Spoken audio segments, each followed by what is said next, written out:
ओम शांति। आज जो हमारा टॉपिक रहेगा वो रहेगा मानसिक बीमारियों का कारण और निवारण। आज संसार में बीमारियों की भरमार है। चिंताएं पहले भी थी, समस्याएं भी थी। जीवन काफ़ी कठिन था, बहुत मुश्किल था पहले का जीवन। यातनाएं सब कुछ थी। यातायात के साधन और दूसरे साधन भी इतने नहीं थे, लेकिन आज इतने साधन होते हुए भी बीमारियां बढ़ती जा रही हैं। इन बीमारियों में मानसिक बीमारियां जो अन्य बीमारियों का भी कारण बनती जा रही है। हम लोग देख सकते हैं, जैसे रात को नींद न आना, किसी भी काम में मन न लगना, उदास रहना, परेशान रहना, ज़्यादा सोचते रहना, अनेक बातें शामिल हैं।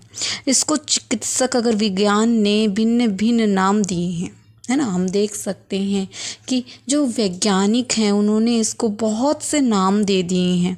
इन मानसिक बीमारियों से 50 साल की उम्र तक के जो युवा हैं ज़्यादा वही प्रभावित हो रहे हैं। क्या है इसका कारण? अगर सोचें तो क्या है इसका कारण? वास्तव में सभी जो बीमारियां हैं उसके मूल में जो मनुष्य की अज्ञानता है, जिस कारण वो अपने को आत्मा के बजाय शरीर समझ बैठा है। मनुष्य धन, संपदा, पद, प्रतिष्ठा, ठाट बाट इन सब के पीछे बहुत ज़्यादा व्यस्त हो गया है, और जो आत्मिक उन्नति को और उसका ध्यान जो होना चाहिए सही जगह पर वहाँ नहीं है। शरीर को चलाने वाले चेतन जो आत्मा है उसका ज्ञान ही नहीं है किसी को। आत्मा जब शरीर छोड़ देती है, जिसको हम कहते हैं कि मृत्यु हो गई है, तो शरीर क्या बन जाता है? जड़ बन जाता है, डेथ बॉडी रह जाती है, जिसे, है ना, जिसको डेथ बॉडी कहते हैं, जो कोई काम का नहीं होता, जिसको हम जला देते हैं। तो आत्मा की 3 शक्तियाँ हैं। मन यानी संकल्प शक्ति, बुद्धि यानी विवेक, या हम निर्णय शक्ति भी कह सकते हैं, और जो संस्कार हैं यानी कर्म के प्रभाव से जो बनते हैं उसको संस्कार कहते हैं। मन और जो मानसिक यानी कि इसमें भेद है। जो मन है और मस्तिष्क है, इसमें क्या भेद है? इसको हम बहुत अच्छे से समझते हैं कि जो चिकित्सा विज्ञान वाले जो अभी तक मन और मस्तिष्क में भेद कर ही नहीं पाए हैं। मन आत्मा की जो शांति है, यानी कि मन को क्या चाहिए? शांति चाहिए। क्यों? क्योंकि मन जो है ना वो आत्मा की शक्ति है, जबकि जो मस्तिष्क है वो शरीर का अंग है।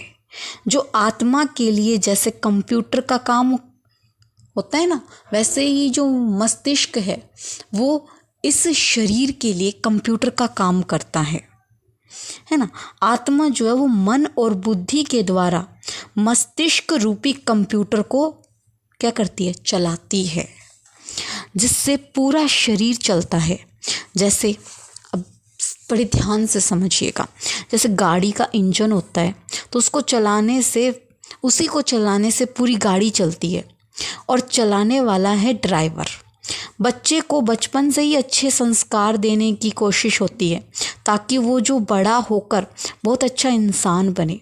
अगर वह गलत संगति को पकड़ लेता है तो खुद को तो बार बार क्या करता है? परेशान करता ही है, परिवार को भी समाप्ति की तरफ लेकर जाता है ना।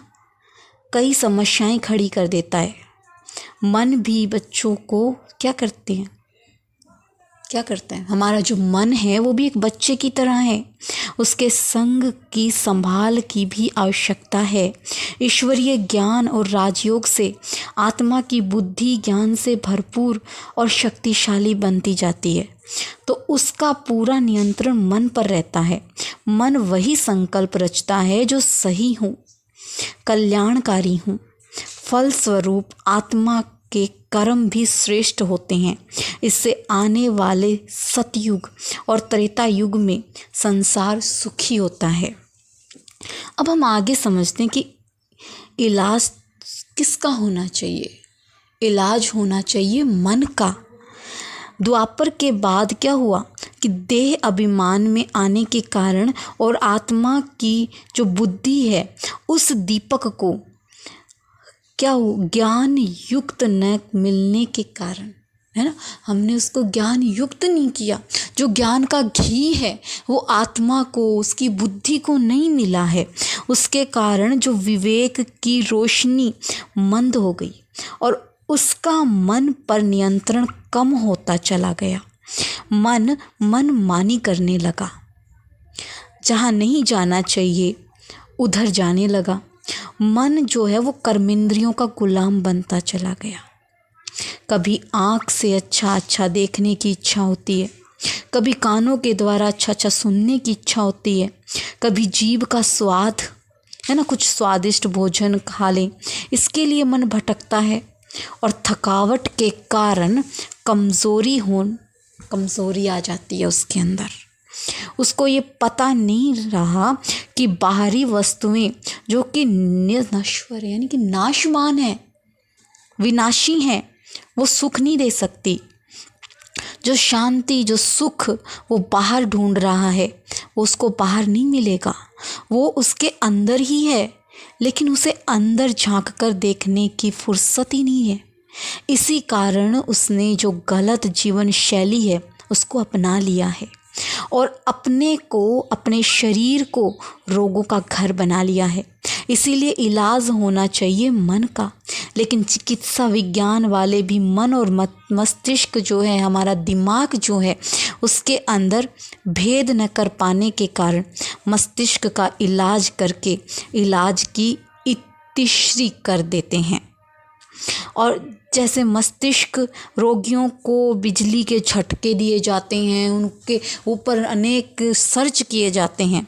अब सभी आत्माओं के जो परमपिता परमात्मा है, वो निराकार परमपिता परमात्मा शिव अपने साकार माध्यम यानी कि ब्रह्मा तन द्वारा अपना परिचय हम आत्माओं के स्वरूप का ज्ञान और सृष्टि के आदि मध्य अंत का ज्ञान दे रहे हैं, जिससे जो आत्मा है उसकी अज्ञानता और सभी प्रकार की जो समस्याएं हैं, जो संशय है, जो उसके मन में हलचल है, वो समाप्त हो जाती है और आत्मा अपने निजी आत्मिक स्वरूप में स्थित होकर के परमात्मा के द्वारा सिखाए गए राजयोग की विधि के द्वारा अपने मन, अपनी बुद्धि की तार सर्वशक्तिमान परमात्मा, ज्ञान के सागर, शांति के सागर, सुख के सागर, कितनी महिमा करते हैं हम उसकी, दुख हरता, सुख करता, उससे जुड़ जाती है।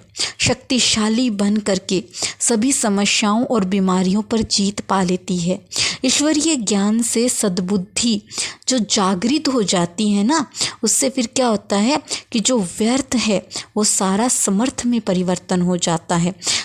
हमारे अंदर अच्छा निर्णय करने की शक्ति आती है, वो क्षमता बन जाती है, जिससे ऐसे कर्म ही नहीं करते हैं जो हमें दुख दे, जिसकी वजह से हमें बीमारियां हों।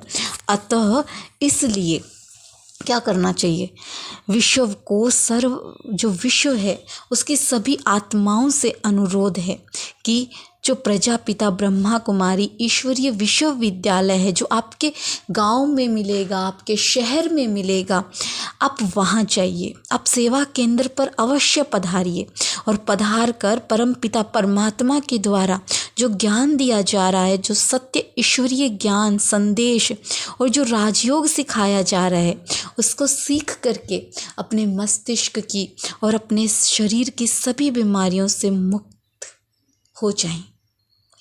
अभी नहीं तो कभी नहीं, क्योंकि फिर टाइम ही नहीं है।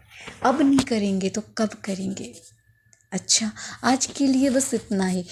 जो बात आपको कही है, जो आपसे अनुरोध किया है सेवा केंद्र पर पधारने का, वो आप अवश्य स्वीकार करें और अपने अंदर की जो बीमारियां हैं उसको स्वीकार करें और पूरी तरह से समाप्त करें, क्योंकि जब तक हम स्वीकार नहीं करेंगे तब तक उसको ख़त्म नहीं किया जा सकता। तो पहले स्वीकार करें कि हाँ मुझे ये समस्या है, उसके पश्चात उसको समाप्त करें। अच्छा, ओम शांति।